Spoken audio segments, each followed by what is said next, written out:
पहला दिन। नवरात्रि की शुरुआत मां शैलपुत्री से होती है। इस दिन सफेद रंग पहने क्योंकि यह शांति और पवित्रता का प्रतीक है। सुबह जल्दी उठकर स्नान करें, फिर मां को सफेद चावल और लाल फूल चढ़ाएं, घी का दीपक जलाएं और ओम देवी शैलपुत्र्यै नमः का जाप करें। यह उपाय करने से घर की नकारात्मक ऊर्जा दूर होती है और परिवार के बीच आपसी प्रेम और शांति बढ़ती है। माना जाता है कि सफेद रंग धारण करने से मन भी शांत होता है और पूजा का फल कई गुना बढ़ जाता है। दूसरा दिन। दूसरे दिन मां ब्रह्मचारिणी की पूजा होती है। इस दिन लाल रंग पहनना बहुत शुभ माना जाता है क्योंकि यह रंग शक्ति और साहस का प्रतीक है। सुबह पूजा स्थल पर मां को मिश्री और सफेद फूल अर्पित करें, फिर शुद्ध मन से दीपक जलाकर ओम देवी ब्रह्मचारिण्यै नमः का जाप करें। इस उपाय से आत्मविश्वास बढ़ता है और पढ़ाई व करियर में सफलता मिलती है। कहा जाता है कि लाल रंग धारण करके ब्रह्मचारिणी की पूजा करने से इच्छा शक्ति मजबूत होती है और मनचाहा फल मिलता है। तीसरा दिन। तीसरे दिन मां चंद्रघंटा की आराधना की जाती है। इस दिन गहरे नीले रंग का वस्त्र पहने, जो स्थिरता और शक्ति का प्रतीक है। पूजा करते समय शंख या घंटी बजाना अनिवार्य माना जाता है। जैसे ही शंख या घंटी की ध्वनि गूंजती है, घर से नकारात्मकता और डर दूर हो जाते हैं। मां को दूध से बनी मिठाई अर्पित करें और मंत्र ओम देवी चंद्र घंटायै नमः का जाप करें। इस उपाय से मानसिक शांति मिलती है और जीवन में आत्मबल बढ़ता है। गहरे नीले वस्त्र धारण करने से मन को दृढ़ता और स्थिरता प्राप्त होती है। चौथा दिन।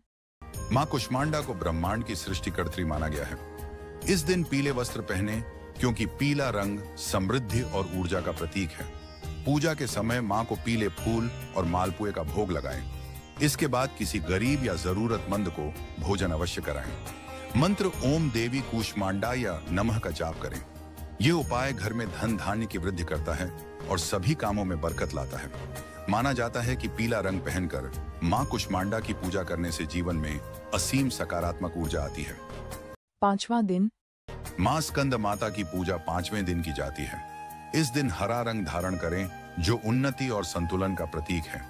पूजा में मां को केले का भोग लगाएं और बाद में यह प्रसाद छोटे बच्चों को खिलाएं। फिर मंत्र ओम देवी स्कंद मातायै नमः का जाप करें। यह उपाय करने से संतान की सेहत और शिक्षा में प्रगति होती है। साथ ही परिवार में खुशहाली बनी रहती है। हरा रंग पहनने से जीवन में संतुलन और स्थिरता आती है।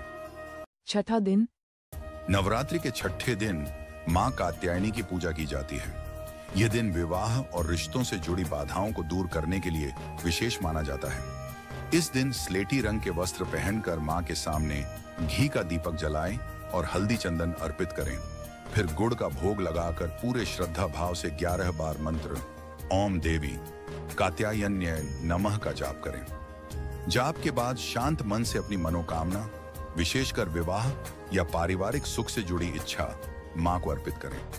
अंत में प्रसाद किसी जरूरतमंद को बांट दें।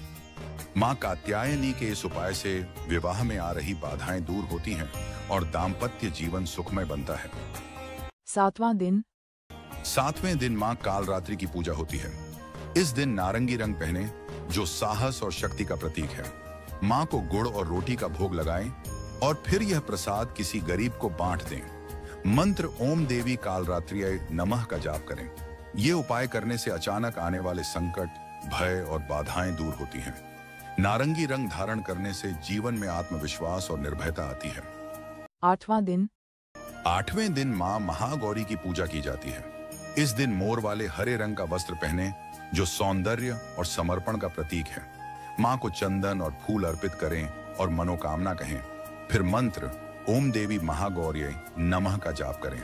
इस उपाय से अधूरे काम पूरे होते हैं और जीवन में शांति आती है। मोर वाला हरा रंग धारण करने से मां की कृपा शीघ्र प्राप्त होती है।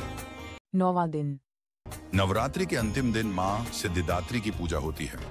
इस दिन गुलाबी रंग पहने, जो प्रेम और करुणा का प्रतीक है। घर के मंदिर में दीपक जलाएं, मां को गुलाबी फूल अर्पित करें और मंत्र ओम देवी सिद्धिदात्र्यै नमः का जाप करें।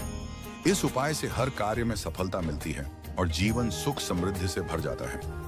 गुलाबी रंग धारण करने से व्यक्ति का स्वभाव कोमल होता है और मां की कृपा बनी रहती है। ऐसे ही वीडियोस के लिए हमें सब्सक्राइब करें।